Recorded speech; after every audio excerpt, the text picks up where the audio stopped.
문인화에 대한 이야기를 이어갈까 합니다. 제가 문인화를 한 지가 상당히 오래됐죠. 제가 문인화와 서각, 실용서예를 이렇게 전체적으로 연결되어 하기 때문에 꽤 많은 시간이 지난 것 같습니다. 문인화에 대해서는 제가 문인화의 의의까지 제가 말씀을 드렸는데 우리나라 문인화의 20세기 근황과 문인화의 란 어떤 것인가 뜻에 대한 이야기까지 했습니다. 그런데 이 문인화라는 것은 동양 회화의 특수한 영역인 것이거든요. 그래서 사실 문인화라는 개념이 단어가 상당히 일반화되고 많이 회자되지만 사실 문인화에 대한 정확한 개념을 이렇게 알고 있는 사람은 참 드문 것 같아요. 저도 사실 미술대학에서 동양화를 전공하면서 문인화 내 스스로도 문인화를 했지만은 이게 도대체 어떤 것인가에 대해서 지금까지 상당 기간 동안 의문을 가져왔습니다.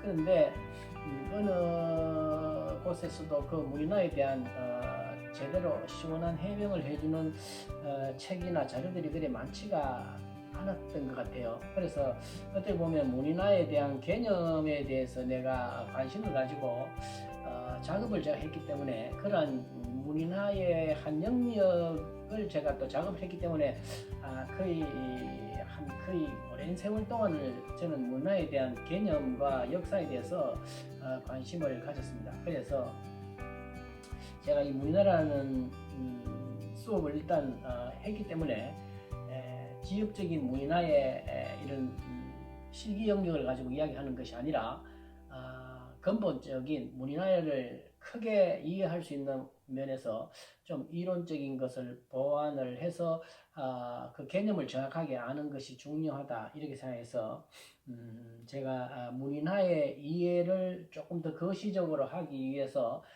그 범위를 확대시킨 중국을 중심으로 한 중국 회화사, 우리나라 회화사까지 연결해서 문인화라는 것이 동양 극동지방에 있어서의 회화사에서 어떤 위치에서 어떤 특성이 있느냐를 아는 것이 매우 중요하다고 생각하기 때문에 오늘은 이 중국 회화사에 있어서의 문인화와 관련해서 중국 회화의 전체적인 성격을 한번 살펴보도록 하겠습니다. 자, 그러면 전체적으로 볼 때 중국의 역사를 개관해서 좀 큰 관점에서 문인화의 성격을 문화적인 관점, 미술, 사조 또는 여러 가지 표현 기법, 소재 영역 이렇게 해서 한번 구분해서 살펴보기로 하겠습니다. 중국의 역사를 언주가 이렇게 있죠. 언주가 이렇게 있고 그 다음에 지난 시대가 이렇게 있습니다. 그 다음에 위진 남북조 시대가 이렇게 있고 수당이라고 하는 시기가 있죠. 그 다음에 오대와 송을 거쳐서 명까지 이렇게 볼 수가 있습니다. 그 다음에 이어서 청이 이렇게 중국의 역사는 굉장히 복잡하지만은 크게 갈랐을 때 여러 가지 문화적인 요인을 배경으로 할 때 대체로 이렇게 6개로 이렇게 나눌 수가 있습니다. 그래서 여러 가지 전체 미술적인 관점에 있어서나 회화사적인 관점을 통틀어서 전반적인 성격을 일단 아는 것이 중요하고 문인화는 이러한 흐름에서 어떠한 위치에서 어떠한 상대적인 특성이 있느냐를 이해하는 것이 매우 중요하다고 하겠습니다. 자, 그래서 요 시대 구분을 중심으로 해서 중국 문화사에 있어서 회화사의 성격을 한번 살펴보겠습니다. 이 언주시대라는 것은 중국 문화가 배태되는 그 뿌리라고 할 수 있습니다. 신석기 시대 말기에서 청동기 시대 청동기 시대라는 문화 단계에 있어서 우리가 보면은 주술적인 시기고 주술적인 것이 중심이 된 그런 시대라고 할 수 있죠. 이른바 중국 문화의 그 뿌리를 차지한다 이렇게 볼 수가 있습니다. 그래서 은나라 때 시작을 해서 주나라 천년을 거치면서 여러 가지 중국적 사상 체계의 형성이라고 볼 수 있죠. 자, 그래서 이 시기는 아마 기원전 11세기에서 진나라가 들어선 기원전 약 3세기간 한 1000년 이상 1200년간 지속되었던 그런 시대라고 볼 수 있습니다. 그래서 이 은주 시대를 거치면서 배태된 중국의 어떤 사상이 지난 시대에 와서 하나의 형식화된 것이 유교라고 하는 하나의 종교적인 형식을 만들어내게 되었던 것이죠. 자, 그렇게 시작을 한 것이 요건 뭐 문화사주상으로 보면은 청동기 시대고요. 청동기 시대고 요 시기는 철기 시대라고 볼 수 있는 거죠. 그리고 위진 남북조 시대에 들어와서는 이 시기에 유교 전성기 시대인데 비해서 여기서는 도교와 불교 전성기 시대입니다. 도교와 불교의 위진 시대가 도교의 수용기고 남북조 시대가 불교의 적극적인 수용기라서 도교와 불교의 시기에 도래하게 됩니다. 그리고 역시 수와 당에 있어서도 이 불교가 그대로 이어지는 시기가 되겠죠. 불교 전성기 시대가 되겠습니다. 그래서 그리고 이 오대와 송대에 있어서는 중국 문화의 성격이 좀 바뀝니다. 어떻게 바뀌느냐 하면은 이 진대까지만 하더라도 절대왕정 시기거든요. 절대왕정 시기. 고대 국가의 절대왕정 시기고 이 위진 남북조 시대에서 수당에 이르기까지가 이른바 귀족 문벌 귀족 전성기 시대예요. 귀족 또는 문벌. 그런데 송대 와서는 이 문화 구조가 좀 바뀝니다. 이런 문벌이나 귀족 절대적인 이런 게서 달리해서 이른바 사람 관리를 뽑는데 조금 객관적인 관리를 등용해서는 이른바 동양에서는 우리나라도 마찬가지입니다만은 과거 제도라는 게 만들어서 새로운 신흥 계층이 생기죠. 이른바 사대부라고 하는 신흥 집단이 지식 집단이 생겨나서 문화가 확 바뀝니다. 그래서 이 시기부터는 다시 새로운 유교의 시기로 접어들어가게 됩니다. 유교라는 것은 지난대 유교와는 달리 신유교주의라고 해서 문학성을 강조시하는 이러한 새로운 유교 시대라고 볼 수가 있습니다. 자, 그래서 이렇게 송대부터 형성되었던 이 문학성을 중시하는 이러한 새로운 예술 사조가 미술에 특별히 영향을 끼쳐서 이 송대 이후로는 문인화라고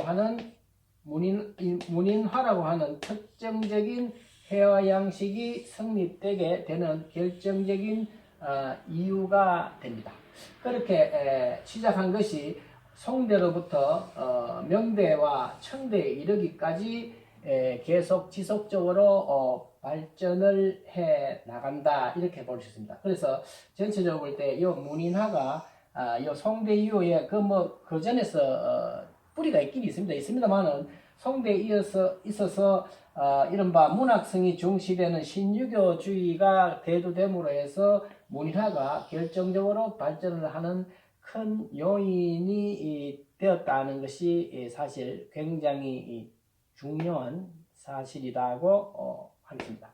자, 그리고 이 이야기 우리가 지금 알고자 하는 것은 이 사실이 상당히 중요한 것이고 이런 사실을 이야기하면서 하는 김에 중국 회화사의 다른 전반적인 것을 한번 중요한 것만 제가 한 번 더 이야기를 하겠습니다.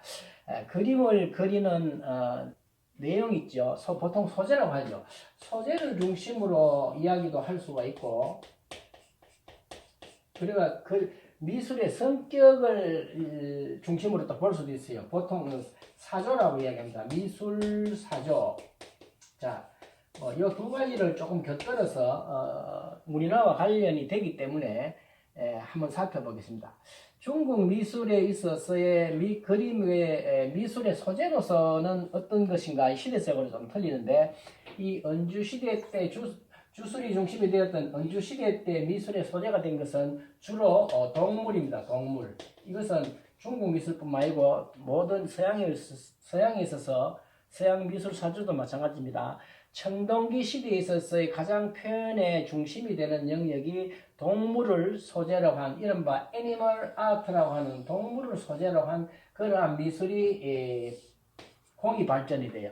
그래서 우리나라 중국할 때 청동기에 보면 여러 가지가 있지만 특히 용이라든지 하는 이런 특징적인 동물이 표현되는 것이 대부분이고, 그 표현하는 사조는 어떠냐? 상당히 추상적인 요소를 띠고 있다.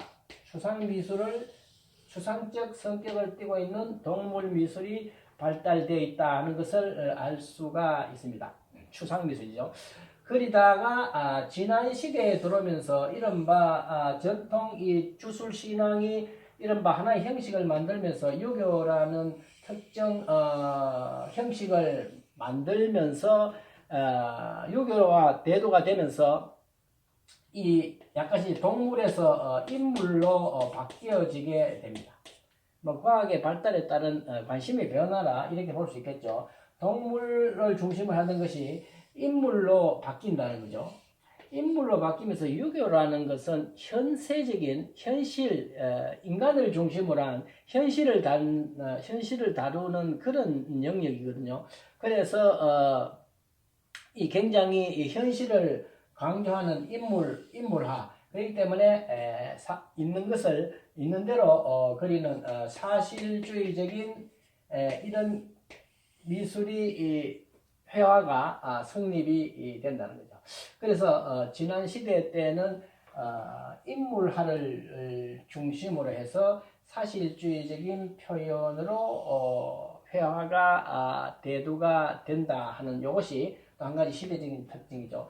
그러다가 위진남북조 시대에 들어오면은 도교와 불교의 영향을 받아서 이 도교는 자연 중심주의적인 거죠. 자연이라는 것이 산수라는 개념으로 나타나는데 지난 시대 인간보다는 자연을 중심으로 하는 이러한 도교의 사상과 내세지향, 요거는 유교는 현실적인 거죠. 현세구복적인 것인데 비해서 불교는 내세구복적인 이런 종교예요. 좀 틀리죠. 자, 그래서 이러한 종교적인 관점이 적용이 되면서 소재로서는 인물화를 대신한 풍경을 이야기하는 산수화로 그림에 관심이 옮겨지기 시작하는 것이 큰 차이점이죠. 그래서 위에 보면 자연을 표시한다 그러죠. 미술 사조로 보면은 뭐 자연주의라는 미술 사조가 있죠. 사실주의, 추상주의, 사실주의, 자연주의. 그래서 그림의 소재는 자연으로 바뀌기 시작하는 경향을 띠기 시작을 한다는 것이 하나의 위진남북조 시대의 회화사에서 굉장히 큰 관심으로 나타나는 것입니다. 역시 이런 위진 시대에 배태된 산수 자연에 대한 관심이 수당대에 이르러서 끝까지 자연에 대한 관심이 계속 지속함으로 해서 동양회화에 있어서 가장 주된 그림의 소재는 자연을 이야기하는 산수화가 가장 회화의 또는 미술의 중심 요소가 된 것이고, 이러한 산수화를 그리는 산수화가 송대에 와서 문학성이 결부가 되면서 그 산수화라는 그림 속에 시가 들어감으로 해서 이른바 시서화가 일치가 되는 문인화를 완성하는 굉장히 중요한 역할을 하는 것이죠. 그러니까 위진 시대 때 배태된 산수화와 송대에 와서 이른바 문학의 결합이 문인화를 낳은 거죠. 그래서 대체로 문인화에 있어서 주된 화목은 뭐냐면은 산수화입니다. 산수화가 문인화의 대종을 차지한다는 사실입니다. 이 사실을 우리나라에서는 이 회화 교육이 잘 안 돼서 잘 이해를 못하는데, 동양 회화에 있어서 가장 큰 영역은 주된 영역을 차지하는 것이 산수화고, 그 산수화에 있어서 가장 넓은 범위를 차지하고 있는 것이 문인화다. 이렇게 볼 수가 있습니다. 자, 그래서 우리가 지금 관심 있어 하는 것은 이 문인화를 정확하게 이해하는 것인데, 동양 회화에 있어서 가장 중요한 그림의 영역은 산수화라는 것이고, 이것은 위진시대 때 배태가 되어서 수당을 건너서 송대에 와서 새로운 미술 사조인 신유교주의와 결부되고 하면서 과거 제도와 관련되면서 신인 문인들이 등장하면서 문인화라고 하는 독자적인 영역을 만들게 되었다 하는 사실입니다. 자, 그래서 요게 이제 소재는 지금 동물화에서 인물화, 산수, 자연에서 이 자연을 배경으로 하는 것이 동양의 가장 큰 비중을 차지하고 있다, 이렇게 볼 수가 있는 거죠. 자, 그래서 밑에 미술 사조를 보면은 은조시대 때 추상미술, 진한 때 사실주의, 위진시대 때 산수 자연이죠. 이것이 역시 수당 때까지 이렇게 연결이 되고, 송대에 와서는 요거 뭐 미술 사조를 좀 하자면, 이 당대에 와서는 이 서에서는 법도를 중시한다는 것처럼 굉장히 고전적이다. 사조로 치면 고전주의에 입각하고 있다. 회화에는요. 아주 서양으로 치면 그리스 로마 미술과 같이 아주 객관성을 중심하고 사실성에 기재한 고전주의, 아주 과학적이랄까요? 아주 철두철미한 묘사라는 고전주의의 경향을 띠고 있고, 이 송대에 와서는 문학성이 플러스 되면서 상당히 개인의 특징적인 성정이 가미되는 이른바 낭만주의랄까요?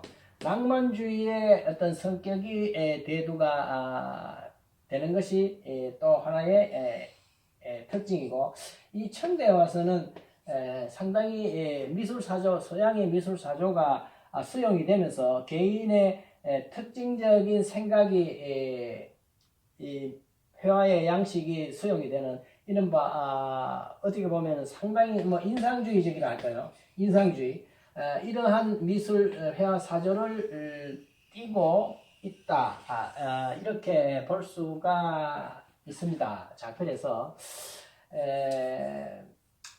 중국 미술사를 전체적으로 이해를 할 때 우리는 지금 핵심이 지금 문인화를 이해하고자 하는데, 중국에 있어서의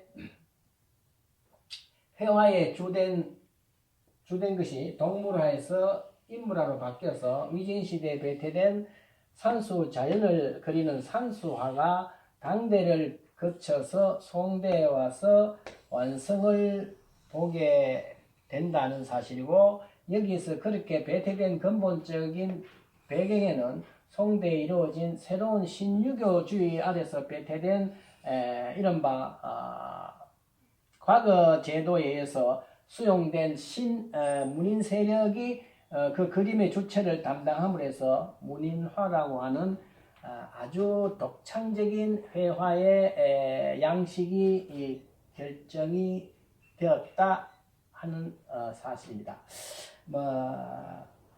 사실 이보다 더 이 구체적으로 말씀을 드리려고 하면은 상당히 이거 20분이 아니라 한 20시간을 들여서 각 시대별로 이렇게 미술이나 회화의 역사를 이야기해야 되는 것이지만은 이 매체의 성격상 한 20분 넘어가면 사람들이 보지도 안 하고 들으려고 하지도 않아요. 그래서 제가 한 20분 내에 중국 미술사 20세기를 20세기 넘죠. 뭐 한 30세기죠. 3000년의 역사를 몇 가지 관점에서 한번 이야기를 하려고 하면 줄여 본 것입니다. 자, 그래서 이 문인화가 어떤 이 그림의 소재라든지 미술 사조적인 관점 그리고 종교적인 관점 전체적인 문화사적인 흐르는 문화사적인 관점에서 어떻게 바라봐야 되느냐 하는 것을 말씀드리고자 하는 것이니까 뭐 여러분들께서는 이걸 뭐 시험 칠 일도 없겠죠. 그렇지만 제가 이 문인화를 앞으로 상당 기간 동안 이야기하는 입장에서 이 근본적인 것을 이야기를 하고 지나가야 되겠다 하는 생각에서 중국 회화의 근본부터 한번 이야기를 한 것입니다. 여기에 이 중국 회화의 전반적인 성격을 시작해서 조금씩 범위를 축소해서 우리가 하려고 하는 문인화의 이해를 돕고자 하기 위한 것입니다. 예. 좀 복잡지만은 문인화가 성립된 그 결정적인 이유를 큰 범위에서 이해를 하시는 게 중요한 일이라 생각을 합니다. 예, 여기까지 하겠습니다. 감사합니다.